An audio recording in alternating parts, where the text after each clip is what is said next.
Okay, moving along. Russell Westbrook has declined his player option for next season with the Nuggets and will become an unrestricted free agent on June 30th.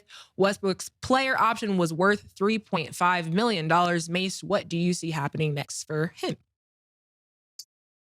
I was just reading about this. I heard that they were offering Russell Westbrook the most money that they would ever pay a player to play overseas. I think you should take the money overseas. If they're willing to pay you the type of money I was thinking about, the money I was reading about, it just makes more sense to play overseas at this point. Why just keep jumping from team to team, getting 2 million, and it's still a million, but after taxes, what's two? That's Yeah. that's that's no money, man. So for a person like Russell Westbrook, I know he may. I'm not counting his pockets. He got to be good by now. But if they're gonna pay you some outlandish kind of money, Killer, would you play overseas if it was your last couple of years in the NBA? See, the thing about that's a great point, Murder, is that you want to win a championship if you're Yeah. Russell Westbrook. You've won a league MVP. You averaged 3 seasons averaging a triple-double. You actually played your position on the last couple teams, even when you decide to start coming off the bench with the Clippers. You didn't come off the bench with Denver. He's done everything, and not only that, he gives 110% when he plays. So I understand him on the NBA championship. But to answer your question, Mace, it was $50 million, $150 million for 3 years. I'm going to get that. It's tax-free. I'm going to get that. I tried to do what I could do over here. Let me go grab that on the outro. You can grab that 150 tax-free money on the outro. I'm grabbing that, man. Yeah, but he got to be kicking himself because he went to Denver, and now the team that he originally got drafted by ends up winning the championship. You got to feel a way about that. Not necessarily. Not for this reason, but not necessarily because he got traded from OKC in 2020 when in the middle of the season actually when was it 2020? Yeah, it was 2020 because Russ played in Houston in the bubble. They traded away Clint Capella to Atlanta. OKC traded Russ to Houston after they traded Paul George from OKC to LA Clippers. So not necessarily. They got traded. Russ tried it. He played on the team for like 8 or 9 years. It didn't work. Russ stayed loyal to the end, to OKC, and then, they casually agreed to part ways, and then he got traded to a place where he wanted to get traded to. So not necessarily. Or would you still be trying to get your ring in the States? I got a family, so I'm probably going to go with the 150 if they want to go across seas. But, my kid's in college. I'm getting the 150. Empty nester. Yo, fam, like just think about it. He's going to probably get a veteran's minimum. Would it be like $2-3 million anyway if he signs somebody else? Mace made a great point, especially depending on what city you in. If he would have stayed with Denver, I don't know what Colorado taxes is like. But let's just say it's like 30-40% and you're in that tax bracket. You're at 1.9 for the year without buying a sandwich. I'm going to get the 150 tax-free money, and their seasons is shorter. Just hire a translator and a bad bitch and just go get it, B. I can't speak for everybody.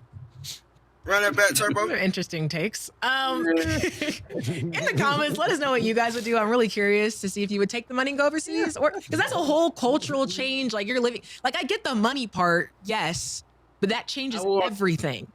I don't know. I want Russ to win a ring, but 150, you got to go get the 150. I mean, unless he's Christian or something and he don't want to leave his church, that's the only thing I can understand.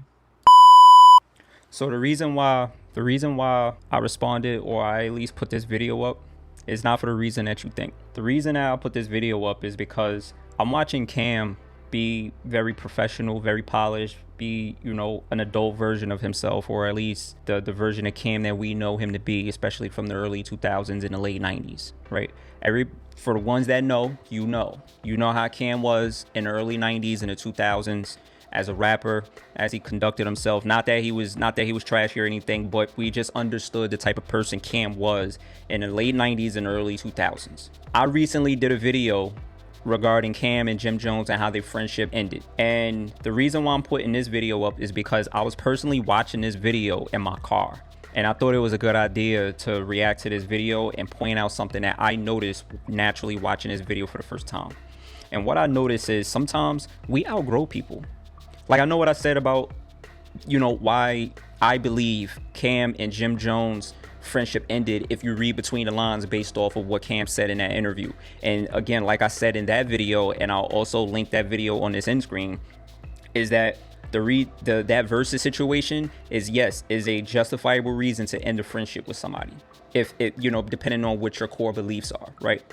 But what I believe is there are times in life when we start to mature and we start to outgrow people. And I think that is perfectly normal to do that. What I mean by that is Cam, regarding to him, there's no way that Cam would be able to deal with Mace and Jim Jones at the same time. Why? Because Jim Jones and Mace are two completely different people, and they've been two completely different people pretty much all of their lives, or at least all of our lives that we've been witnessing these individuals, right, for the past 30 years. Jim Jones, and there's nothing wrong with Jim Jones, but Jim Jones is more of an outside kind of guy. He's more of street. He personifies hip hop and street culture, and there's nothing wrong with that. Mace, even though he was an hip hop artist in the 90s, his persona, and you can see it, Mace's persona is definitely more conservative. Definitely for the better part of 10 years, Mace has definitely been, more professional. He's just more of an easygoing individual.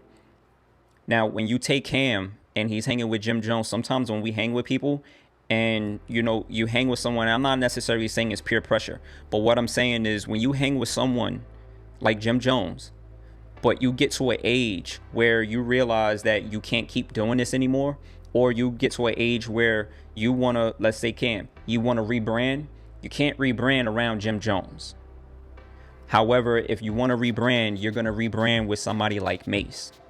And I'm looking at Cameron, and sometimes it depends on everyone has these different individuals where you're one way with certain people bring one type of personality out you, and then there's someone else, whether it's a friend, a sibling, a mom and dad, grandparents, any type of relatives, there are always somebody in our lives that bring out another side of us.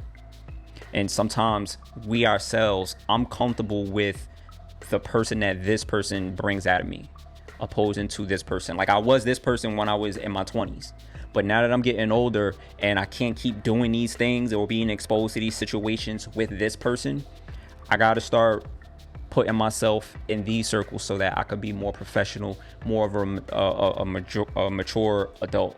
And again, there's nothing wrong with any route that we went, that anyone goes through.